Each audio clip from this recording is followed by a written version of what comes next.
Hi friends, आज बात करेंगे करंट अफेयर्स की।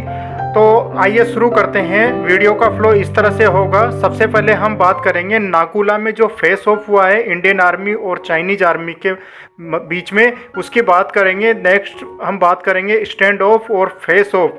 जो स्टैंड ऑफ और फेस ऑफ में डिफरेंस है उसकी बात कर लेंगे दोस्तों। ये आर्मी से रिलेटेड टर्म्स हैं। थर्ड नंबर पे बात करेंगे दोस्तों डीआरडीओ द्वारा बनाया गया डिफेंस रिसर्च अल्ट्रावायलेट सैनिटाइजर की, यानी कि ध्रुव की बात करेंगे दोस्तों। ये क्या काम आता है, किन किन चीज़ों को सैनिटाइज कर सकता है, उसकी बात करेंगे। फोर्थ नंबर पर दोस्तों महाराणा प्रताप की जयंती 9 मई को जो मनाई गई है, उनके इतिहास के बारे में थोड़ा सा बात करेंगे। उसके बाद में बात करेंगे मैग्नीशियम कार्बोनेट की। मैग्नीशियम कार्बोनेट को झारखंड गवर्नमेंट ने बैन कर दिया है, क्यों किया है उसकी बात करेंगे। उसके बाद में दोस्तों बात करेंगे आईएनएक्स की, इंडिया इंटरनेशनल एक्सचेंज। तो इंडिया का जो इंटरनेशनल एक्सचेंज है उसकी बात करेंगे दोस्तों। नेक्स्ट बात करेंगे आईएफएससी की, international finance services centre, international financial services centre की बात करेंगे आईएफएससी की। इसको लेके बहुत हंगामा हुआ था, उसकी बात कर लेंगे। उसके बाद में दोस्तों गिफ्ट सिटी गांधीनगर गुजरात की बात करेंगे। नेक्स्ट बात करेंगे दोस्तों मुख्यमंत्री युवा योगा योग योजना, जो त्रिपुरा के मुख्यमंत्री की योजना है और त्रिपुरा सरकार की योजना है, उसके बारे में बात करेंगे। और सबसे लास्ट में हम बात करेंगे वंदे भारत मिशन के बारे में। तो आइए सबसे पहले हम बात कर लेते हैं नाकुला फेस ऑफ इवेंट की। नाकुला सिक्किम में स्थित है। ला का मतलब होता है दोस्तों दर्रा या पास या रास्ता। तो सिक्किम में बहुत सारे दर्रे हैं, जैसे नाकुला, नाथुला, डोकलाम, अलग अलग, लेकिन यहाँ पर बात कर रहे हैं हम नाकुला की। नाकुला में क्या हुआ दोस्तों, चाइना की सेना और भारतीय सेना में मुठभेड़ हो गई, हाथापाई हो गई सीमा विवाद को लेके। तो उस घटना को फेस ऑफ कहा गया। फेस ऑफ और स्टैंड ऑफ में आइए हम जान लेते हैं कि क्या डिफरेंस है। ये आर्मी से जुड़े हुए टर्म्स हैं।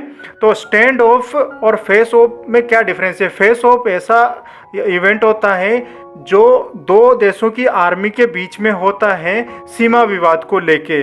मतलब जो अनसुलझे सीमा विवाद है, जिसमें कन्फ्यूजन रहता है कि ये सीमा किसकी है, पड़ोसी देश की है या अपने देश की है। तो पड़ोसी देश वाला उस पर दावा करता है कि ये मेरी है और उसकी आर्मी उसमें घुस जाती है, या हम कहते हैं कि हमारे टेरिटरी में आप नहीं आ सकते। इन विवाद को, सीमा विवाद को लेके फिर दोनों आर्मी में झगड़ा हो जाता है, हाथापाई हो जाती है। हालांकि आप उस सीमा में प्रोटोकॉल के जरिए, जो प्रोटोकॉल होता है उसको देखते हुए प्रोफेशनल आर्मीज हैं वो हथियारों का इस्तेमाल नहीं करते हैं, लेकिन हाथापाई जरूर हो जाती है, क्योंकि अपने देश की सीमा में अगर कोई घुसेगा तो ऑब्वियस सी बात है आर्मी उसका विरोध करेगी और उनको मजा चिखाएगी। नेक्स्ट बात करते हैं दोस्तों डिफेंस रिसर्च अल्ट्रावायलेट सैनिटाइजर की। ये डीआरडीओ ने विकसित किया है दोस्तों। डीआरडीओ का जो मुख्यालय है वो हैदराबाद में है और ये बहुत अच्छी चीज़ें बना रहे हैं। डीआरडीओ दूसरी संस्थाओं के साथ मिलकर या खुद से भी बहुत सारी इन्होंने कोविड-19 में बहुत सारे चीज़ें बनाई हैं, जैसे कि नोट को क्लीन करने के लिए इन्होंने नोट क्लीन करके एक डिवाइस बनाई थी। अभी दूसरा ये आ गया ध्रुव बनाया है इन्होंने।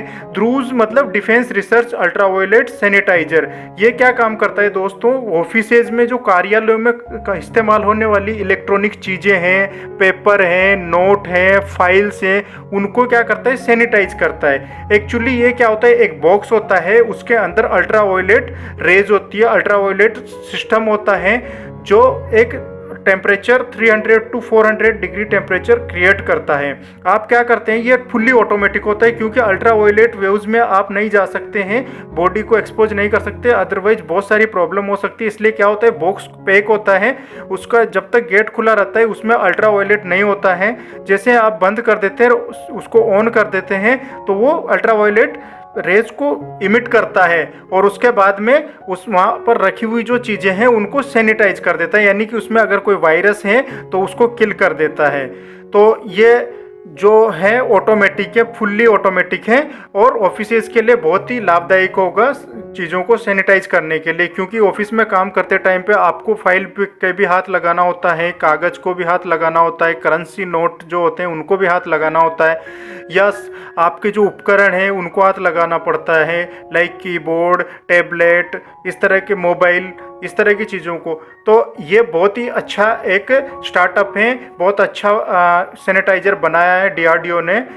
उसके लिए मैं डीआरडीओ के वैज्ञानिकों को सलाम करता हूँ। दूसरा है महाराणा प्रताप जयंती मनाई गई दोस्तों 9 मई को।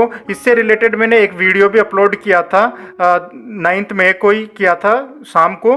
उसमें एक कविता भी थी, लेकिन कविता से पहले महाराणा प्रताप और मेवाड़ के इतिहास के बारे में मैंने बताया था कि महाराणा प्रताप जब राजा बने थे 1572 में, तब उनको अपनी तरफ करने के लिए अकबर ने, जो दिल्ली का शासक था उस टाइम पे, उन्होंने बहुत कोशिश की थी और 4 लोगों को उनको मनाने के लिए भेजा था कि आप भी हमारे साथ मिलकर काम करो, लेकिन महाराणा प्रताप ने मना कर दिया था। और उन 4 लोगों का जो ऑर्डर था वो मैं बता देता हूँ। सबसे पहले जलाल खान को भेजा गया था, उसके बाद में आमेर के राजा मान सिंह को भेजा था, उसके बाद में भगवंत दास को भेजा, उसके बाद में सबसे लास्ट में टोडरमल को भेजा था। लेकिन महाराणा प्रताप ने कभी भी उनकी स्वतंत्रता स्वीकार नहीं की थी, मतलब वो स्वतंत्र रहे, मेवाड़ को भी स्वतंत्र रखा और हल्दी घाटी में बहुत डटकर उन्होंने मुकाबला किया था मान सिंह और अकबर की सेना का, और उनको बहुत अच्छे से सबक सिखाया था। नेक्स्ट दोस्तों आइए बात कर लेते हैं मैग्नीशियम कार्बोनेट की। इसका फॉर्मूला होता है MgCO3। मैग्नीशियम कार्बोनेट को झारखंड सरकार ने बैन कर दिया है। एक्चुअली क्या होता है, गुटखा बनाने वाली कंपनी जो होती है वो इसको गुटखा में इस्तेमाल करती है मैग्नीशियम कार्बोनेट को।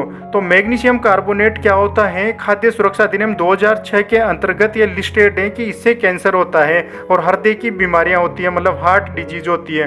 तो इसलिए इसको पहले महाराष्ट्र ने और बिहार ने बैन किया था, अभी झारखंड ने भी 11 ऐसी कंपनियों को उस तरह के मैग्नीशियम कार्बोनेट युक्त गुटखा के उत्पादन पर रोक लगा दी है, जिससे कि लोगों का स्वास्थ्य के साथ खिलवाड़ नहीं हो सके। बहुत ही अच्छी पहलें झारखंड सरकार की, उनकी इस सोच को सलाम करता हूं, क्योंकि आजकल जनरली बहुत ज़्यादा लोग गुटखा खाते हैं और उससे कैंसर होता है और वो उनकी मौत का सबब बनता है।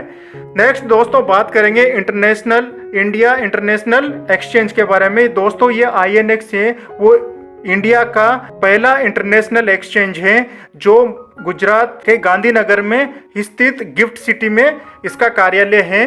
तो ये इंडिया का पहला इंटरनेशनल एक्सचेंज है जिसका नाम है इंडिया इंटरनेशनल एक्सचेंज। और दोस्तों ये बॉम्बे स्टॉक एक्सचेंज के ही सब्सिडियरी है, मतलब उसी की सही कंपनी है ये बॉम्बे स्टॉक एक्सचेंज की इंडिया इंटरनेशनल एक्सचेंज।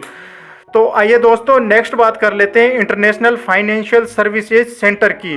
दोस्तों ये फाइनेंशियल सर्विस सेंटर है, ये मुंबई और गांधीनगर के बीच में इसमें कंपटीशन था कि या तो मुंबई में बनना है या गांधीनगर में बनना है, लेकिन केंद्र सरकार ने फाइनली एक ऑर्डर जारी करके बता दिया है कि इंटरनेशनल फाइनेंशियल सर्विस सेंटर जो है IFSC वो गांधीनगर गुजरात में ही बनेगा, मुंबई में नहीं बनेगा। हालांकि मुंबई इकोनॉमिकल कैपिटल है और यहाँ पर सभी तरह की सुविधा उपलब्ध है, लेकिन कुछ टेक्निकल प्रॉब्लम की वजह से केंद्र सरकार ने इसको गांधीनगर को दिया है, जो कि गिफ्ट सिटी के अंदर रहेगा। गिफ्ट सिटी पहले से ही गुजरात में कार्यरत है दोस्तों, वो ये फंक्शनिंग में है, फंक्शन कर रहा है। दोस्तों गिफ्ट सिटी का फुल फॉर्म होता है Gujarat international finance tech city, यानी कि गिफ्ट सिटी, जो कि गांधीनगर में स्थित है। अहमदाबाद के बिल्कुल पास में है गांधीनगर, जिसको गुजरात की कैपिटल भी बोला जाता है। तो फाइनेंशियल टेक सिटी है ये, एक तरह का जो इंटरनेशनल लेवल पर काम करता है। इसी को इंटरनेशनल मानकर ही इसमें इंडिया इंटरनेशनल एक्सचेंज का भी ऑफिस खोला गया है और इंटरनेशनल फाइनेंशियल सर्विस सेंटर भी यहाँ पर ही अभी खोला जाएगा। इसके बाद में दोस्तों बात करेंगे मुख्यमंत्री युवा योगा योग। ये योजना दोस्तों उन लोगों के लिए है जो त्रिपुरा सरकार ने शुरू की है, जो अभी फाइनल ईयर में है, ग्रेजुएशन में, मतलब जो स्नातक की डिग्री ले रहे हैं, मतलब बैचलर डिग्री जो लेंगे, जो फाइनल ईयर में, उनको 5000 रुपीज़ त्रिपुरा सरकार देने जा रही है मुख्यमंत्री युवा योगा योग योजना के तहत, जिससे कि वो लोग टैबलेट या मोबाइल खरीद सके। तो इसके लिए इन्होंने एक पोर्टल भी लॉन्च किया है, उसका नाम है scholarship.government.in करके। उस पर जाके त्रिपुरा के जो स्टूडेंट है जो फाइनल ईयर में हैं ग्रेजुएशन में, वो रजिस्टर कर सकते हैं और उनको 5000 रुपीज़ दिया जाएगा टैबलेट के लिए या मोबाइल के लिए।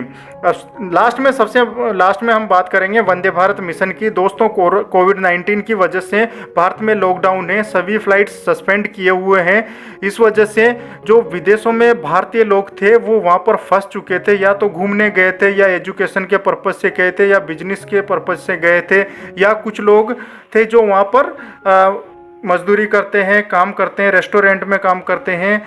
तो वो लोग फंस गए थे और इंडिया आना चाहते थे। उसके लिए भारत सरकार ने वंदे भारत मिशन करके एक मिशन चलाया है, जिससे कि विदेशों में जो लोग फंसे हुए हैं, स्ट्रेंडेड हैं, उनको भारत में लाया जा सके। इसके लिए 64 फ्लाइट्स ऐसी चलाई गई केंद्र सरकार के द्वारा, जो विभिन्न देशों से, जैसे कि दुबई हो गया, सिंगापुर हो गया, इस तरह के अमेरिका, यूरोप के कुछ कंट्रीज। तो दोस्तों ये था आज का वीडियो से जुड़े रहने के लिए आपका बहुत बहुत धन्यवाद।